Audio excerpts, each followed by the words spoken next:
മൂന്നാല് വാളിച്ചക്കന്മാരെ കൂട്ടുപിടിച്ചു വന്നിട്ടേ എന്തെങ്കിലും കാണിക്കാമെന്നാണ് നിന്റെ വിചാരമെങ്കിൽ നിനക്ക് തെറ്റി. നീ കൂട്ടിയാ ഈ ചെള്ളു ചെക്കന്മാരെ കിട്ടൂ. ഞാനൊന്ന് ഞൊടിച്ചാ നിന്റെയൊക്കെ തലയെടുക്കുന്ന വരും. സംസാരമൊക്കെ മാസ്, പക്ഷേ തന്റെ കയ്യിലിരിപ്പ് വളരെ ചീപ്പാണല്ലോ. തനിക്ക് നാണമില്ലേടോ വീട്ടിൽ ആളെ പറഞ്ഞു വിട്ട് ഹാർഡിസ്ക് അടിച്ചു മാറ്റി കൂടെ പണിയെടുക്കുന്നവന്റെ ജോലി തെറിപ്പിക്കാൻ? കഷ്ടം. ഇതൊക്കെ ആരാടാ നിന്നോട് പറഞ്ഞത്? നിനക്കൊക്കെ ഒരു പണി തരണമെങ്കിലേ ഈ പ്രമോദിന് അങ്ങനെ വളഞ്ഞ വഴി പോകേണ്ട കാര്യമൊന്നുമില്ല. അങ്ങനെ തരം താണ പണി ചെയ്യുന്നതിനും അല്ല ഈ പ്രമോദ്. പൊട്ടാപ്പകല് 10 പേര് കൂടുന്നിടത്ത് പിടിച്ചു നിർത്തി പൊട്ടിക്കത്തേ ഉള്ളു ഞാൻ. ഓ, താൻ ഞൊട്ടും. കുമാരേട്ടാ,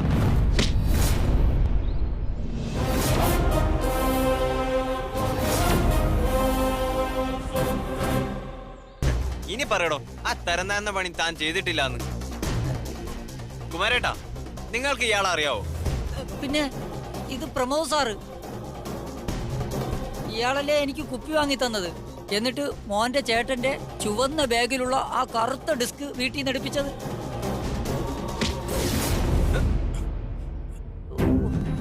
താൻ നേരത്തെ അടിച്ച ഡയലോഗ് ഉണ്ടല്ലോ, പട്ടാപ്പകലും 10 പേര് കൂടുന്നെടുത്ത് വെച്ച് അങ്ങ് പുളുത്തിക്കളയൊന്ന്. അത് ചെയ്യാനേ എനിക്ക് അറിയാൻ വയ്യാഞ്ഞിട്ടല്ല, പക്ഷേ ഇപ്പൊ ഞാൻ അത് ചെയ്യുന്നില്ല. കാരണം നീ കാണിച്ച നാറിയ പണിയുണ്ട് പ്രത്യേകിച്ചൊന്നും എന്റെ ഏട്ടന് സംഭവിച്ചിട്ടില്ല. ഇനി എങ്ങാനും ഇമാതിരി തന്തയില്ലായ്മ കാണിച്ചോണ്ട് വന്നാ എന്റെ ഏട്ടനെ പോലെ അല്ല ഞാൻ. എന്നെ കൊണ്ട് ചെയ്യിപ്പിക്കരുത്. കേറിപ്പോടോ.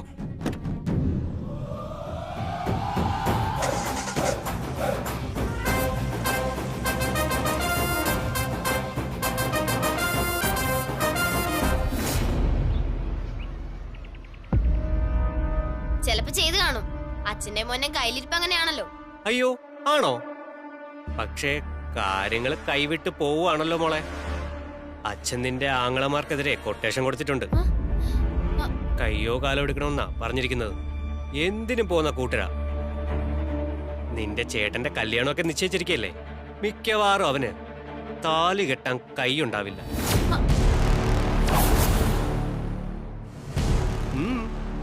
ദയവ് ചെയ്ത് എന്റെ ചേട്ടന്മാരെ ഉപദ്രവിക്കരുത്. നമ്മൾ തമ്മിലുള്ള പ്രശ്നത്തിന്റെ ഇടയ്ക്ക് എന്തിനാ അവരെ വലിച്ചഴക്കുന്നത്? ഇത് നമുക്കിടയിലെ പ്രശ്നം മാത്രമായിരുന്നു. അവന്മാരെന്നെ വീട്ടിൽ കയറി തല്ലുന്നവരെ. പക്ഷേ ഇപ്പൊ അതങ്ങനെയല്ല. അതുകൊണ്ടാ ഞാൻ ആദ്യം പറഞ്ഞത് കാര്യങ്ങൾ കൈവിട്ട് പോയിന്ന്. സ്വന്തം പെങ്ങളെ മറ്റൊരാൾ ഉപദ്രവിക്കുന്നു എന്നറിഞ്ഞാ ചിലപ്പോ ആങ്ങളമാർ പ്രതികരിച്ചെന്നിരിക്കും. അതവരുടെ കടമയാ. അതുകൊണ്ട് അത് മറന്നുകളാ. അവരെ ദയവ് ചെയ്ത് വിട്ടേക്ക് സൂരജ്. ഓക്കെ, നിന്റെ ആങ്ങളമാരെ ഒന്നും ചെയ്യരുതെന്ന് ഞാൻ അച്ഛനോട് പറയാം. കൊട്ടേഷനും പിൻവലിപ്പിക്കാം. പക്ഷേ പകരം നീ ഒരു കാര്യം ചെയ്യണം. ചെയ്യാം. സ്കൂളിൽ എല്ലാവരും മുന്നിൽ വെച്ച് പരസ്യമായിട്ട് ഞാൻ മാപ്പ് പറയാം. മാപ്പ് പറച്ചിലൊക്കെ പഴയ ഏർപ്പാടല്ലേ. അതിന്റെ എക്സ്പയറി ഡേറ്റ് ഒക്കെ കഴിഞ്ഞു. പിന്നെ എന്താ നിനക്ക് വേണ്ടത്? എനിക്ക് നീ ഒരു ഉമ്മ തരണം.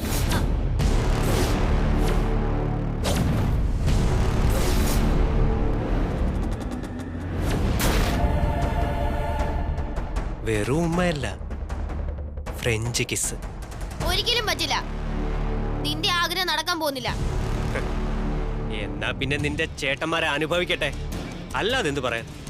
കയ്യും കാലും ഇല്ലാതെ അവന്മാരെ കാണാൻ മഹാ വൃത്തികേടായിരിക്കും.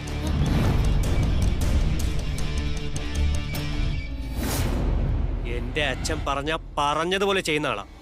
നിനക്ക് വല്ല സംശയം ഉണ്ടെങ്കിലേ 10-15 വർഷം മുമ്പുള്ള ഏതെങ്കിലും പത്രം എടുത്ത് നോക്കിയാൽ മതി. പ്രമോദ് കുമാറിനെ കുറിച്ചുള്ള വാർത്തകൾ കാണാം. ആള് വേറെ ലെവലായിരുന്നു. ഒക്കെ വച്ച് മതിയാക്കി പുള്ളി വെറുതെ ഇരിക്കുക. ആ ആളെയാ ഇപ്പൊ ട്രിഗർ ചെയ്ത് വിട്ടിരിക്കുന്നത്. ഇനി കിട്ടുന്ന മുറിക്കെങ്ങ് മേടിച്ച് കൂട്ടിക്കോളം പറ നിന്റെ ആങ്ങളമാരോട്.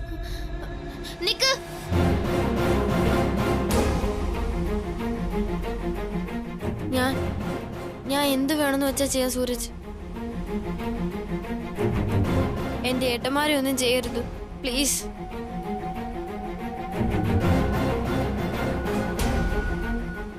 അങ്ങനെ വഴിക്ക് വാ മോളെ.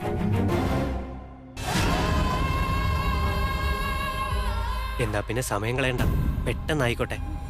French kiss.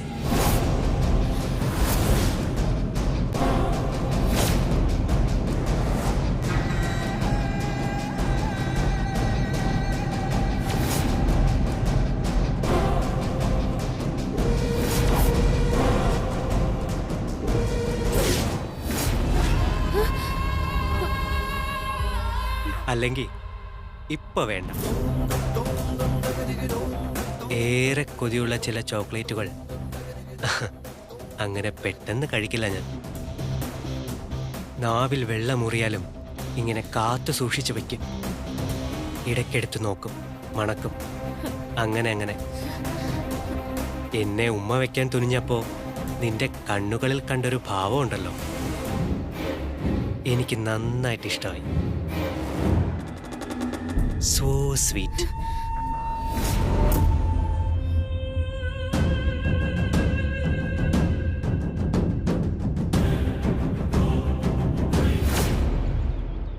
മീനാക്ഷിയോട് 10 വട്ടെങ്കിലും ഞാൻ പറഞ്ഞതാ അവനുമായിട്ടുള്ള കൂട്ട് വേണ്ട, ശരിയാവില്ല എന്ന്. എന്റെ അടുത്തുള്ള കലിപ്പ് തീർക്കാനല്ലേ അവള് പോയി കുഴി ചാടിയത്. നീ അങ്ങനെ പറയല്ലേ അമീറെ. അവൾക്ക് നമ്മളല്ലാതെ വേറെ ആരാ ഉള്ളത്? ഒരു കഷ്ടകാലം വരുമ്പോ ഫ്രണ്ട്സിനെയൊക്കെ കുറ്റപ്പെടുത്തുവാണോ വേണ്ടത്? ഞാൻ അവളെ കുറ്റം പറഞ്ഞതല്ല, കാര്യം പറഞ്ഞതേ ഉള്ളൂ. അങ്ങനെ എനിക്ക് അവളോട് ദേഷ്യം ഉണ്ടായിരുന്നെങ്കിൽ അന്ന് സൂര്യന്റെ വീട്ടിൽ മീനാക്ഷി പോയ സമയത്ത് ഞങ്ങൾ അവളെ ഫോളോ ചെയ്ത് പോയി വിവരങ്ങളൊക്കെ സുധാന്റി അറിയിക്കുമായിരുന്നോ? കഴിഞ്ഞ കാര്യങ്ങളൊക്കെ വിടാം മീറെ. ഇപ്പൊ എന്താ അവളുടെ പ്രശ്നം? മീനാക്ഷി ആകെ തളർന്നിരിക്കുക. ആ സൂരജിന്റെ ശല്യം വീണ്ടും തുടങ്ങിയിട്ടുണ്ട്. ഞാൻ എന്ത് വേണമെന്ന് വെച്ചാ ചെയ്യാൻ സൂരജ്. എന്റെ ഏട്ടന്മാരെ ഒന്നും ചെയ്യരുത്. എനിക്ക് നീ ഒരു ഉമ്മ തരണം. വെറും ഉമ്മയല്ല, ഫ്രഞ്ച് കിസ്.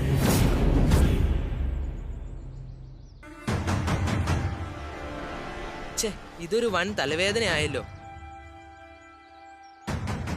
അവനെ നേരിട്ട് ഇടിച്ചു ഒപ്പിക്കാൻ പോയാ നമ്മൾ കുറെ മണ്ണ് തിന്നത്തേ ഉള്ളൂ. അവളുടെ ചേട്ടന്മാരോട് പറഞ്ഞാലോ? അങ്ങനെ പറയാനാണെങ്കിൽ മീനാക്ഷിക്ക് തന്നെ പറഞ്ഞൂടെ?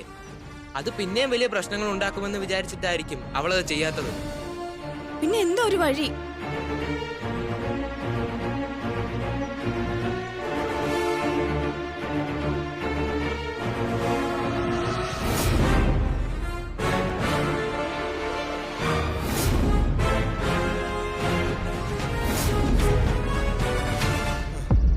ഒരു വഴിയുണ്ട്, അവന് പണി കൊടുക്കാൻ പറ്റിയൊരു വഴി.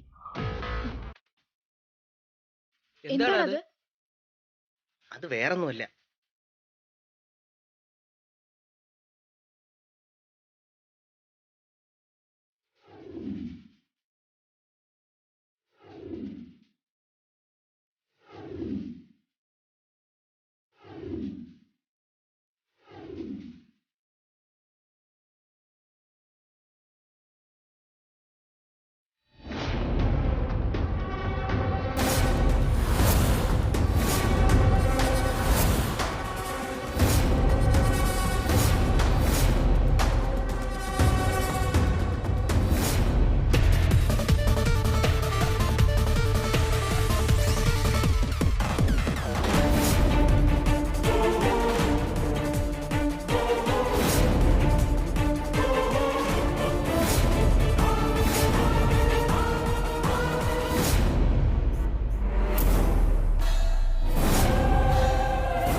അടുത്ത ഒരു 2-2.5 മാസത്തേക്ക് അവന്റെ ശല്യം ഉണ്ടാവില്ലെന്ന് ഉറപ്പാ. നീ സമാധാനായിട്ടിരിക്കും മീനാക്ഷി. ഇനി ഒരു പക്ഷെ അവൻ 2.5 മാസം കഴിഞ്ഞ് വന്നാലും പഴയ ഉശിരും വൈരാഗ്യ ബുദ്ധിയൊന്നും കാണാൻ സാധ്യതയില്ല. അവനെ നിങ്ങൾ അങ്ങനെ അങ്ങ് അണ്ടർസ്റ്റിമേറ്റ് ചെയ്യണ്ട. അവന്റെ പെരുവിരൽ മുതൽ ഉച്ച വരെ കൊടിയ വിഷവാ. എത്ര കിട്ടിയാലും പഠിക്കില്ല. എന്തായാലും ഒരു 2.5 മാസത്തേക്ക് ശല്യം ഉണ്ടാവില്ലെന്ന് ഉറപ്പല്ലേ?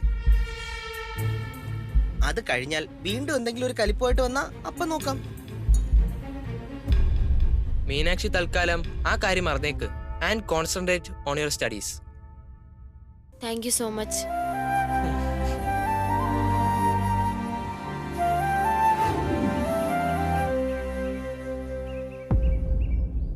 അതുകൊണ്ട് ഇനി പഴയതുപോലെ കാര്യങ്ങളൊന്നും അത്ര എളുപ്പമല്ല മോനെ. ഒറ്റ വീടിനകത്ത് വെച്ച് നമുക്കിനി സംസാരിക്കാനേ പറ്റില്ല. ഇപ്പൊ തന്നെ ആ സുഭാഷിണി ചേച്ചിക്ക് നമ്മുടെ ഈ കുൽസിത പ്രവൃത്തിയെ കുറിച്ച് നല്ലതുപോലെ മനസ്സിലായിട്ടുണ്ട്. കുൽസിത പ്രവൃത്തിയോ? അതെ, അല്ലാതെ പിന്നെ ഇതിന് എന്താ പറയേണ്ടത്? എല്ലാവർക്കും മുമ്പിൽ ഇതുവരെ ഒരു പേടിയില്ലാണ്ട് സംസാരിച്ചോണ്ടിരുന്ന നമുക്ക് ഇപ്പൊ ആരുടെയും മുന്നിൽ വെച്ച് സംസാരിക്കാൻ പറ്റാണ്ടായി. എന്താ അതിന് കാരണം? നമുക്കിടയിലുള്ള ഈ കുൽസിതം തന്നെയല്ലേ? അതും ശരിയാ. സുഭാഷിണി ചേച്ചി അറിഞ്ഞാ ഉടനെ തന്നെ ഇത് അച്ഛന്റെ ചെവിയിലെത്തും.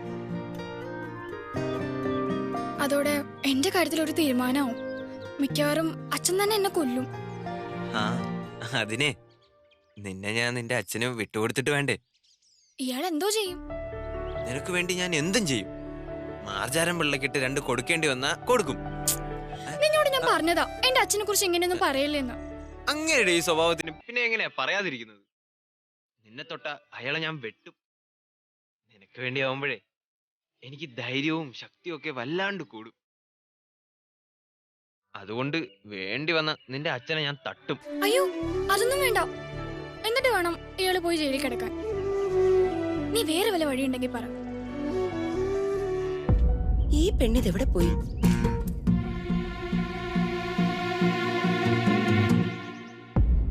കലക്കി തേടിയ വള്ളി കാല് ചുറ്റിന്ന് കേട്ടിട്ടേ ഉള്ളൂ. ആ വൃത്തികെട്ട പിള്ളക്കെട്ടൊരു പണി കൊടുക്കാൻ ഇത് ധാരാളമാ. നമുക്കൊരു കാര്യം ചെയ്താലോ? ഒളിച്ചോടിയാലോ? ഒളിച്ചോടിട്ട് എന്ത് ചെയ്യാനാ ഉദ്ദേശം? എങ്ങനെ ജീവിക്കും? ഒരു പെണ്ണിനെ പറ്റാനുള്ള എന്തെങ്കിലും ജോലി ഉണ്ടോ നിനക്ക്? ജോലി ഞാൻ കണ്ടെത്തും. എന്നിട്ട് എന്റെ പെണ്ണിനെ ഞാൻ തന്നെ കൊണ്ടുപോകും. നമ്മൾ ഒരുമിച്ച് നല്ല സന്തോഷത്തോടെ ജീവിക്കും. നിന്നെ ഞാൻ മറ്റൊരാൾക്കും വിട്ടുകൊടുക്കില്ല. അത് ആരൊക്കെ എതിർത്താലും നീ എന്റേതാണ്, എന്റേത് മാത്രം.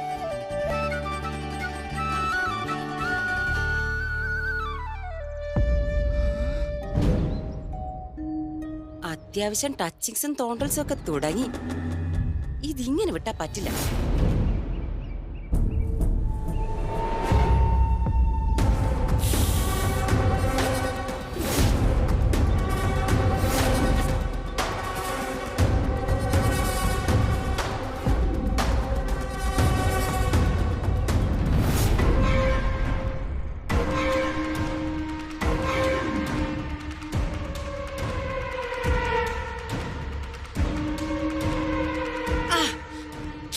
കലക്കി മക്കളെ കലക്കി. കാമുകി കാമുകന്മാരായി ഇങ്ങനെ വേണം.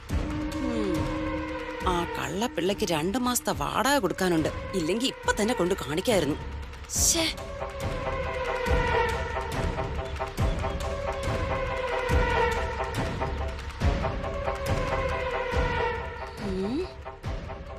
അല്ലെങ്കിൽ വേണ്ട. പിള്ളയ്ക്ക് മുൻപേ ഇത് കാണേണ്ട വേറൊരാളുണ്ട്. കളി അവിടുന്ന് തുടങ്ങാം. ആ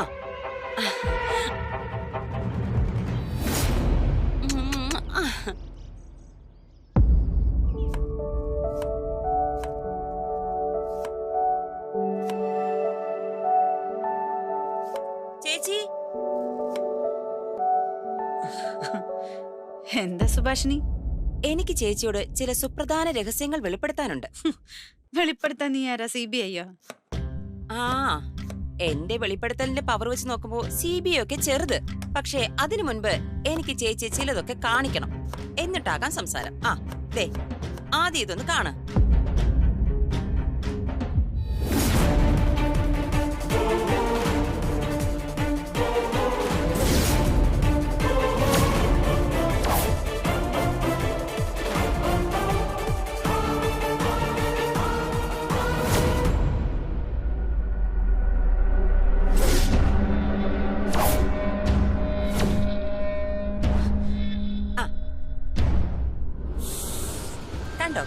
എങ്ങനെയുണ്ട്? അല്ല, എന്തോ പറഞ്ഞിരുന്നല്ലോ ചേച്ചി, എന്നെ എന്തൊക്കെയോ ചെയ്യുമെന്നോ, എന്റെ പെടലി ഉളുക്കുമെന്നോ, കാണാൻ ഭയങ്കര വൃത്തികേടായിരിക്കുമെന്നോ, അങ്ങനെ എന്തൊക്കെയോ വെച്ച് കാച്ചുന്നുണ്ടായിരുന്നല്ലോ. ശോ, ഇപ്പൊ എന്റെ മൊബൈലിൽ കണ്ടതിലും വൃത്തികേടായിരിക്കുമോ ചേച്ചി? ചേച്ചി കണ്ണു തുറന്ന് കണ്ടില്ലേ മോന്റെ ലീലാവിലാസങ്ങൾ? ഇനി ആരുടെ പെടലിയാ ഉളുക്കുന്നതെന്ന് നമുക്കൊന്ന് കാണാം. സുഭാഷിണി, ഞാനൊന്ന് പറഞ്ഞോട്ടെ. ഇനി എന്ത് പറയാനാ? ഈ കണ്ടതിൽ കൂടുതൽ എന്തെങ്കിലും ഉണ്ടോ പറയാൻ? ഞാൻ പറയുന്നത് ദയവ് ചെയ്ത് സമാധാനപരമായിട്ടൊന്ന് കേക്ക്. കുട്ടികൾ ചെയ്തത് തെറ്റന്നെയാ, സമ്മതിച്ചു. പക്ഷേ ഈ പ്രായത്തില് കുട്ടികളുടെ ഇടയില് ഇതെല്ലാം സ്വാഭാവികല്ലേ? ചേച്ചി ആള് കൊള്ളാലോ. സ്വന്തം മകൻ ചെയ്ത പ്രവൃത്തിയെ നിങ്ങൾ ന്യായീകരിക്കുകയാണോ? അവൻ ആ പെൺകൊച്ചിട്ട് പണി കൊടുക്കുമ്പോഴേ നിങ്ങൾ പഠിക്കൂ. അവനത് ചെയ്യുകയും ചെയ്യും. നാണമില്ലേ ഇങ്ങനെയുള്ളവരെയൊക്കെ ന്യായീകരിക്കാൻ? ഛേ, നിങ്ങളൊക്കെ ഒരു അമ്മയാണോ? ഓൻ കാണിച്ചത് ഒരിക്കലും ചെയ്യാൻ പാടില്ലാത്തയാ. അതിന് ഞാൻ ഓനെ പറഞ്ഞ് മനസ്സിലാക്കിക്കോളാം സുഭാഷിണി. പക്ഷെ ഇത് മാർത്താണ്ഡം പിള്ളേനെ കാണിച്ച ഇവിടെ എന്താ സംഭവിക്കാൻ പോകുന്നതെന്ന് എനിക്ക് വല്ല ഊഹമുണ്ടോ? അയാള് സാഗറിനെയും കീർത്തനെയും ജീവനോടെ കത്തിക്കും. വലിയ പ്രശ്നങ്ങളുണ്ടാവും. ഇവിടെ ജീവിക്കാൻ പറ്റാത്ത അവസ്ഥയുണ്ടാവും. നീ ഒന്ന് ആലോചിച്ച് നോക്ക്. നിന്റെ കുട്ടിയൊക്കെ ഇതുപോലൊരു അവസ്ഥ വന്നിരുന്നെങ്കിൽ. ഞാൻ ഇമാതിരി പേക്കൊത്തൊന്നുമല്ല എന്റെ പിള്ളേരെ പഠിപ്പിച്ചു വിടുന്നത്. അതുകൊണ്ട് ആ നമ്പർ ഇങ്ങോട്ട് ഇറക്കണ്ട. സുഭാഷിണി, ചേച്ചിയുടെ ന്യായവാദം ഒന്നും എനിക്ക് കേൾക്കണ്ട. ചേച്ചി അന്ന് തന്നെ പറഞ്ഞതൊന്നും ഞാൻ മറന്നിട്ടില്ല. അയ്യോ, വിഷമം തോന്നുന്നുണ്ടല്ലേ? അനുഭവിക്ക്. സുഭാഷിണി, എന്റെ മോന്റെ കാര്യം പോട്ടെ, ആ പെൺകുച്ചിന്റെ ജീവിതം നീ നശിപ്പിക്കരുത്. ഇത് പുറത്തിറങ്ങിയ ഓളെ ഭാവി എന്തായിത്തീരും? നീ അതൊന്ന് ആലോചിച്ചോക്ക്. എന്റെ ഫോണിലിരിക്കുന്ന ഈ വീഡിയോ ഒരിക്കലും സുരക്ഷിതമല്ല. ഇതൊക്കെ ഏതെങ്കിലും വഴി ചോർന്ന് പുറം ലോകത്തെത്തും. ദിവസവും നമ്മൾ എത്രയോ വാർത്തകളാ പത്രത്തിൽ കേൾക്കുന്നത്. എത്ര ജീവിതങ്ങളാ അതുകൊണ്ട് തകർന്നു പോയിട്ടുള്ളത്. ഞാൻ പറയുന്നത്, ഒരു തീരുമാനം എടുക്കുന്നതിന് മുമ്പ് സമാധാനമായിട്ട് നീ ഒന്ന് ആലോചിക്കും. നീ കാരണം കീർത്തനയ്ക്ക് എന്തെങ്കിലും സംഭവിച്ചാ പിന്നെ എനിക്ക് സമാധാനത്തോടെ ജീവിക്കാൻ പറ്റുമോ? അതുകൊണ്ട് എടുത്തു ചാടി നീ ഒന്നും ചെയ്യരുത്. കുട്ടികളെ ഭാവി നശിപ്പിക്കരുത്. നിങ്ങളെ എന്നോട് ഒന്നും പറയണ്ട. എന്തായിരുന്നു അഹങ്കാരം? എനിക്ക് നിങ്ങളോട് തർക്കിച്ചു നിൽക്കാൻ നേരമില്ല. വേറെ ഒത്തിരി പരിപാടിയുണ്ട്. മാറങ്ങോട്ട്.